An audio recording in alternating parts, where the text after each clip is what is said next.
ஆனால் ஒன்னே ஒண்ணு, 3 பேரும் குஷியா இருக்காங்க, 3 பேரும் துக்கத்துல இருக்காங்க.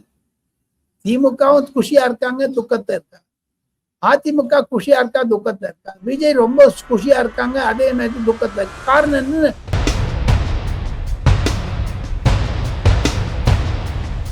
அழுதாரு, தப்பா போயிட்டு அழுதாரு ஆன்லைன்ல. மோடிக்கு 400 சீட் கிடைக்கணும்னு 240 தான் கட்டி ஓன்னு அழுதாரு. அவரும் ஒரு 50 பேர் வச்சு வேலை செய்ய.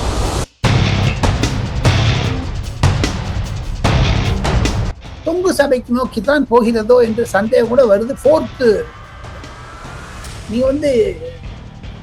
ஸ்டாலினுக்கு முழு ஆதரவு தந்த மாதிரி நினைச்சுக்க. கிரவுண்ட் சிச்சுவேஷன் வேற.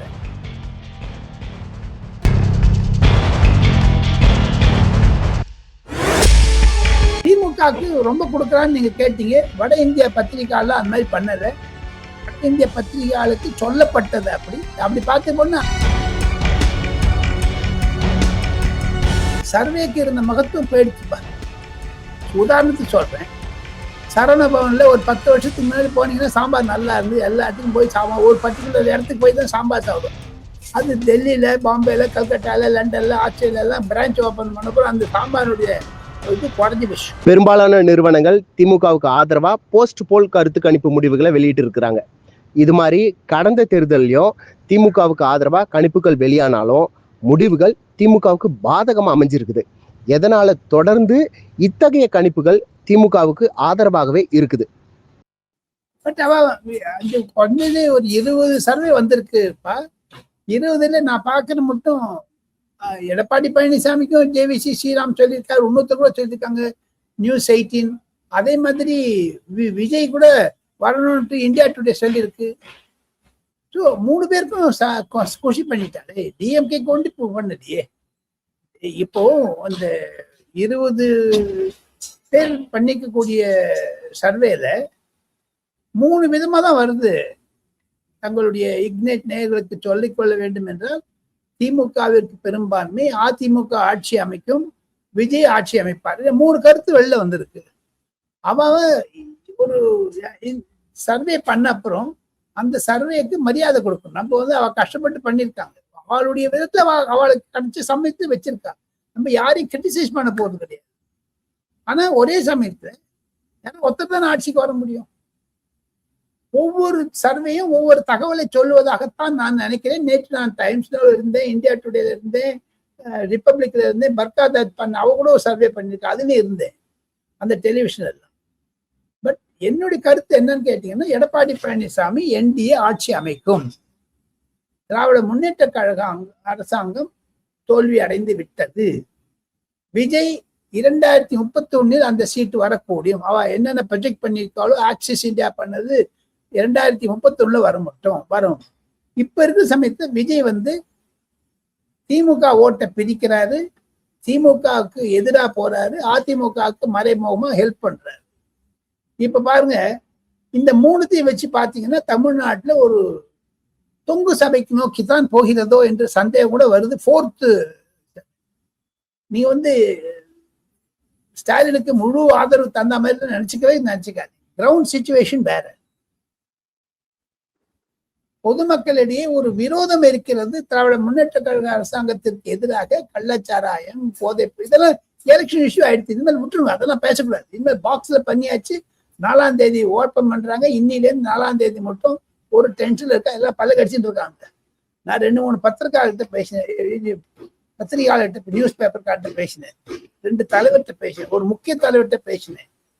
அவ குறுக்கி சொல்றது என்னன்னு கேட்டீங்கன்னா, எங்களுக்கு நம்பிக்கை இருக்கு சார், நான் ஒரு 3 பேரும் சொல்றேன். ஆக மொத்தம் 234 × 3 பார்த்தீங்கன்னா அது கிட்டத்தட்ட ஒரு 1000 பேருக்கு உங்க சர்வே வச்சுட்டோம்னா எல்லாரும் கொடுத்துடலாங்க. 6 எம்எல்ஏ, அதுக்கு 214 ஏன் குறுக்கணும்? திமுகவுக்கு ரொம்ப கொடுக்குறான்னு நீங்க கேட்டீங்க. வட இந்திய பத்திரிகையாளர் அந்த மாதிரி பண்ணல. வட இந்திய பத்திரிகையாளருக்கு சொல்லப்பட்டது அப்படி பார்த்து போனா 5 வருஷம் நீங்க எத்தனை தொலைக்காட்சிகள்லாம் கேட்டு இருந்தீங்க தம்பி, அதையே மறக்கிறீங்க. 5 வருஷம் எல்லா தொலைக்காட்சியிலும் திமுக பஜனை தானே. எடப்பாடி ஒழிக, ஸ்டாலின் வாழ்க, விஜய் ஒழிக, உதயநிதி வாழ்க, நரேந்திர மோடி, அமித்ஷா ஒழிக, திமுக வாழ்க, பணம் பவதி பச்சாந்தேகின்னு பணத்தை எப்ப பார்த்தாலும் பணத்தை கேட்டுருக்கதோடு சரி. அதான இந்த தமிழ்நாடு ஊடகங்கள் செஞ்சிருந்தது. திமுக தோல்வி அடைவதற்கு முக்கிய காரணம், திமுக அரசாங்கம் அகப்பற்றுவதற்கு முக்கிய காரணம், திமுகவிற்கு சாதகமாக பேசிய தொங்கு சதிகள் என்று சொல்லுகிறார்கள். அதை நான் வார்த்தை யூஸ் பண்ண மாட்டேன். சப்போர்ட்டர்ஸ் ஆஃப் டிஎம்கேவா தான் வந்து எல்லா டெலிவிஷனும். அதனால அது அப்படியே யானே தன் வாழ் தலையில் மண்ணை போட்டு. ஜேவிசி டைம்ஸ் நவ் அதிமுக கூட்டணிக்கு ஆதரவா இருக்குது. அதுக்கு காரணம் திரு ஜேவிசி ஸ்ரீராம் தமிழக ஊரக பகுதிகளிலையும் சர்வே எடுத்ததால தானா? அவருடைய கருத்து கணிப்பு அவரே சொல்றாரு, நான் கிராம கிராமமா போனேன்னு சொல்றாரு. பொதுவா இந்த சர்வே நிறுவனங்கள் நகர்ப்புறங்கள்ல மட்டுமே கணிப்புகளை எடுத்து ஊரக பகுதிகளை தவிர்த்து வருவதா ஒரு விமர்சனம் இருக்குது. அது உண்மையா? ஒரு ஆர்வம் காரணம். அதை தவிர சர்வேக்கு இருந்த மகத்துவம் போயிடுச்சுப்பா. உதாரணத்துக்கு சொல்றேன், சரவண பவன்ல ஒரு 10 வருஷத்துக்கு முன்னாடி போனீங்கன்னா சாம்பார் நல்லா இருந்து எல்லா இடத்துக்கும் போய் சாம்பார், ஒரு பர்டிகுலர் இடத்துக்கு போய் தான் சாம்பார் சாப்பிடுவாங்க. அது டெல்லியில, பாம்பேல, கல்கட்டால, லண்டன்ல, ஆஸ்திரேலியால எல்லாம் பிரான்ச் ஓபன் பண்ண போற அந்த சாம்பாருடைய இது குறைஞ்சி போச்சு. இப்ப 10 வருஷத்தை புஷ்டுன்னு போயிடுச்சு. அந்த மாதிரி எக்ஸிட் போல்ஸ் எல்லாம் இந்த 10-15 வருஷத்துல அதனுடைய நம்பிக்கை இன்மை தன்மை அதிகமா போயிடுச்சு. நான் ஒரு பத்திரிகாரனை பத்தி கண்டம் பண்ணக்கூடாது.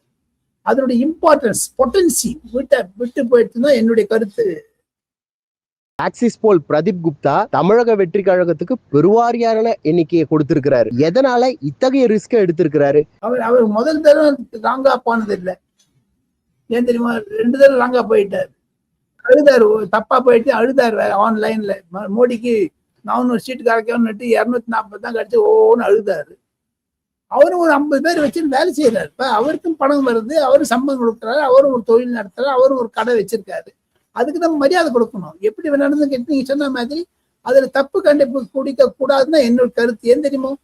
ஒரு 20 பேர் சர்வே பண்ணியிருக்கா. இதை தவிர நான் ஒண்ணு சொல்றேன், அந்தந்த லோக்கல்ல பண்ணிருக்காங்களா அதெல்லாம் அந்த யூடியூப் பண்ணிக்க, அதுக்கெல்லாம் மரியாதை தர வேண்டாம. குறைஞ்சது ஒரு 10,000 பேர் சர்வே பண்ணியிருக்காங்க. நான் எத்தனை யூடியூப் பாக்குறேன், அவங்க போடுறாங்களே சோசியல் மீடியால, அவ கருத்தை போடுறாரு. இது ஆர்கனைஸ்ட் பண்றாங்களா இல்ல டிஸ்ஆர்கனைஸ்டா இருக்கா? பொதுமக்கள்கிட்ட நிஜமாவே கருத்து வாங்கினாங்களா? அதெல்லாம் தெரியலையே. நீங்க சொல்றதை வச்சு பார்த்தா திமுகவுக்கு ஆதரவான கணிப்புகளை தமிழக ஊடகங்கள் பூதாகரமா காட்டுதா? அதான் சிம்பிள். அது நம்ம ஒரு பத்திரிக்காரனா கண்டம் பண்ண மாட்டேன். ஏன் தெரியுமோ? நம்மள மாதிரி அவங்களும் இது பண்றாங்க, பத்திரிகை தொழில் இருக்காங்க, அதுக்கு மரியாதை தரணும். ஆனால் ஒண்ணே 3 பேரும் குஷியா இருக்காங்க, 3 பேரும் துக்கத்தை இருக்காங்க. திமுகவும் குஷியா இருக்காங்க, துக்கத்தை இருக்காங்க. அதிமுக குஷியா இருக்கா, துக்கத்தை இருக்கா. விஜய் ரொம்ப குஷியா இருக்காங்க, அதே மாதிரி துக்கத்தை இருக்கு. காரணம் என்ன? மீதி 2 பேருக்கு எப்படி கொடுக்குறா அப்படின்னு 3ஆவது பேர் கேட்கறான்.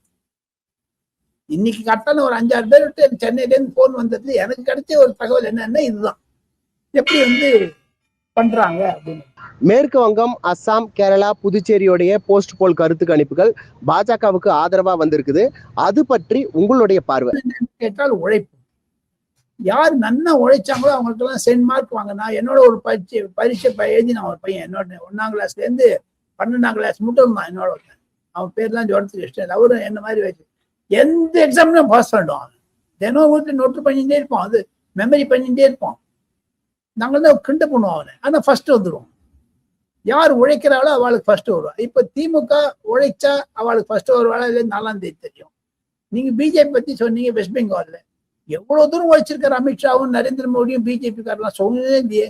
அதுக்கு பேக்கப்ல எவ்வளவு RSS ஹெல்ப் பண்ணியிருக்கா. இப்ப உத்தரப்பிரதேசத்துல ஆரம்பிச்சிட்டாரு நேத்தில இருந்து. அது அடுத்த வருஷம் ஏப்ரல் மாசம் 2027 அவன் மெத்தனமா இல்லையே, சுறுசுறுப்பா தானே இருக்காங்க. ஸோ உழைப்பால் அவர்கள் மேல் படிக்கு வந்தவர்கள். அதே மாதிரி திமுகவும் சரி, அதிமுகவும் சரி, விஜய் சரி, எல்லாரும் உழைச்சிருக்காரு. We can't ignore their services இல்லையா? ஆனா ஒண்ணு, இந்த 3 கட்சிகளுக்கும் எக்ஸிட் போல் சொல்லக்கூடிய விஷயம் என்ன என்று கேட்டால், திமுகவினுடைய எதிர்பார்ப்பு குறைந்து கொண்டு வருகிறது பொதுமக்களிடையே. தவிர விஜய் உள்ள வந்ததுனால 2 பேருக்கும் குழப்பத்தை உண்டாக்குறது. திமுகவிற்கும் அதிமுகவிற்கு 2க்குமே. விஜய் வந்ததுனால எல்லாரும் கேட்கறாங்க, எங்கிட்ட நார்த் இந்தியாவில எல்லாரும் கேட்கறாங்க, விஜய் என்ன ஹிந்துத்துவா, சாஃப்ட் ஹிந்துத்துவா அடாப்ட் பண்ணிட்டாரான்னு கேட்டேன். நான் ஏன்னு கேட்டேன். அங்க திருச்செந்தூர் போனார், நேற்று ஷிரடி போயிட்டு வந்தாருன்ட்டு. அதுல நான் சொன்னேன், திருச்சியில ஒரு மஸ்ஜித் இது சர்ச்சில் போய் முட்டிக்கால் போட்டு போனாரு, அதுக்கு என்ன சொல்றீங்க? அது செக்குலரிசம் ஆகாது சார் அப்படின்னு. ஆனா ஒண்ணே ஒண்ணு, தமிழ்நாட்டுல 100 ஆண்டுகாலமாக இருந்த திராவிடியன் மூவ்மெண்ட் கொஞ்சம் வீக் ஆயிடுச்சு இந்த 2026 எலெக்ஷன் தான் என்னுடைய கருத்துப்பா. விஜய் வந்ததுனாலும் சரி, அதிமுக ஜெயலலிதா எம்ஜிஆர் வந்த போதும் சரி, கடந்த 20-30 வருஷத்தை டைல்யூட் ஆகாத திராவிடியன் மூவ்மெண்ட்டுடைய இம்பார்ட்டன்ஸ், அதை வச்சுதானே ஸ்டாலின் பயமுறுத்தினாரு. நாங்க திருப்பி அந்த திராவிடியன் மூவ்மெண்ட் ரிவைவ் பண்ணுவோம் விமன்ஸ் பில் வந்தான்னுட்டு. அதுவே அவருக்கு அகேன்ஸ்டா போயிடுச்சு. இப்ப இருக்கிற பசங்க எல்லாம் டிஜிட்டல் சில்ட்ரன், எல்லாருமே வேற சின்ன குழந்தையாகட்டும் பெரியவாளாகட்டும் இந்த போன் வச்சுட்டு உட்காந்துடுறாங்க.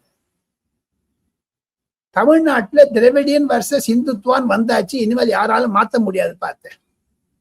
எல்லாரும் கோவிலுக்கு போறாங்க. விஜய் போறதுனால இப்ப வரும் மோடி 62 தான் தமிழ்நாட்டுக்கு வந்திருக்காரு இந்த 10-15 வருஷத்துல. 120 கோவிலுக்கு போயிருக்காரு. நான் லிஸ்ட் வச்சிருக்கேன். அந்த லிஸ்ட் எங்கேயானு தெரியல, காலில் போய் இந்த கோவில் பார்த்தா டக்குன்னு வந்துடுறாரு. எதுக்காக? To soften the Hindutva feelings இல்லையா? எதுக்காக திமுக ஒரு மாநாடு நடத்தணும், முருகன் மாநாடு? எதுக்காக மம்தா பானர்ஜி வந்து நவராத்திரி போது காளி பூஜாக்கு ஒவ்வொரு மந்திருக்கு பந்தல் போடுவாங்கல்ல, பந்தல் போடுறதுன்னா அங்க டமாரம் வச்சு அடிப்பா, ஜோரா அடிக்கும். அங்கெல்லாம் போய் டான்ஸ் ஆடுவா. அந்த பொம்னாட்டி தான் பயப்பு சத்தியா இருப்பா. ஐகிரி நந்தினி நந்தித மேதினி விஸ்வ வினோதினி விஷ்ணுனுதே ஜய ஜய ஹே மகிஷாசுரமர்தினி ரம்யகவர்தினி சைலசுதே அப்படின்னு பாட்டு போவா எல்லாரும். அந்த சம்மித் பாத்ரா எப்படி பாடுறாரு பாருங்க, அதை நீங்க அந்த டேப் ரெக்கார்ட் போட்டு காமிக்கணும் நேர்களுக்கு. அந்த மாதிரி எல்லா இடத்துலயும் 2014 அப்புறம் ஒரு ஹிந்துத்துவ மூடு வந்துருச்சு கண்ட்ரியில. அது தமிழ்நாட்டை புகுந்து விட்டது என்பதுதான் என்னுடைய கருத்து, தாழ்மையான கருத்து. நீங்க சொல்றது முழுக்க முழுக்க சரி. 2014க்கு பிறகு தமிழகம் உட்பட இந்தியா முழுசும் இந்துத்துவ அலை வீசுது. பல காரணம் இருக்கு அதுக்கு. இன்னொரு கேள்வி வரத்துக்கு நான் சொல்றேன் எப்படி வந்ததுன்னு சொல்றேன்.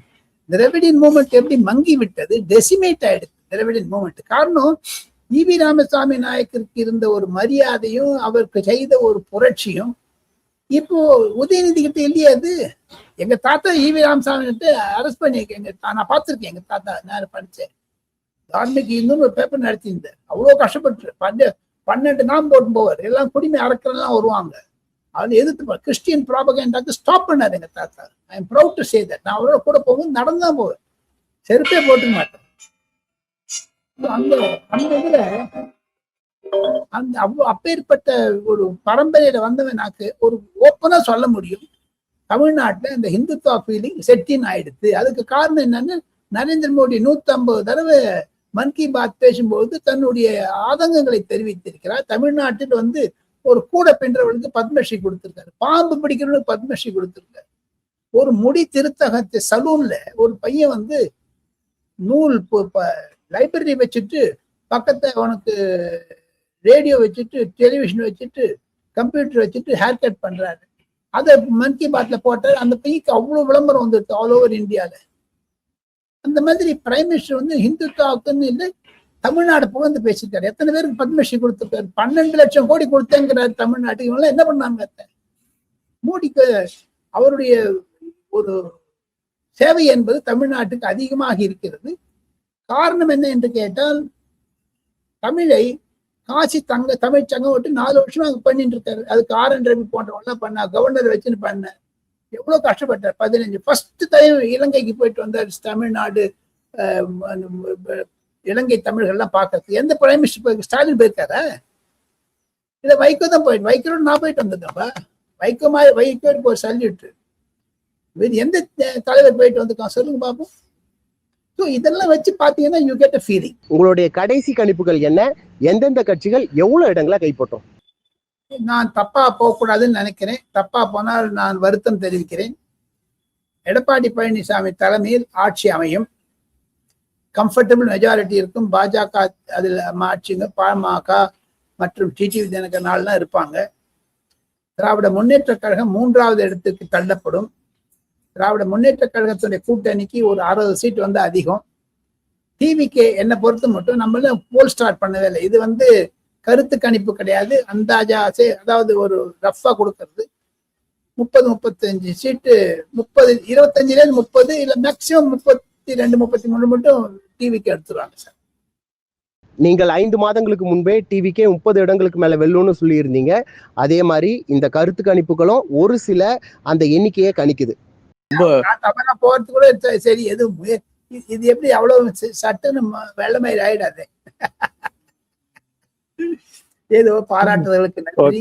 நம்ம ஏதாவது தப்பு செஞ்சிருந்தேன்னா என்ன மன்னிக்கவும். என்னுடைய ஆர்வத்தின் காரணமாக, முதிர்ச்சி காரணமாக, இளைஞர்களிடையே தொடர்பு வைத்துக் கொள்ள வேண்டும் என்ற காரணத்திற்காகத்தான் இப்படி சிரமப்பட்டேன். இந்த வயதிலும் இனிமே கொஞ்சம் கொஞ்சமா குறைச்சுவேன். தமிழ்நாட்டுல திமுக ஓய்ஞ்சதுன்னா I will be taking rest. நீங்கள் தொடர்ந்து ஊடகத்துறைக்கு உங்களுடைய சேவையை தொடர்ந்து வழங்கணும். பாஜக தமிழகத்தில் வளர்வதற்கு உங்களின் பங்களிப்பு அவசியம் ஐயா. நன்றி. பாஜக வரத்துக்கு எடப்பாடி பண்றாரு, மோடி பண்றாரு. ஆனால் தமிழகத்தில் தர்மம் வளர வேண்டும் என்பதுதான் எங்களுடைய தாத்தா தூகா ஜெகநாச்சாரியர், என்னுடைய தகப்பனார் ஜாராமபத்திரன் சொல்லி கொடுத்த பாடத்தை பத்திரிகையாளனாக நான் கையாண்டு வந்தேன்.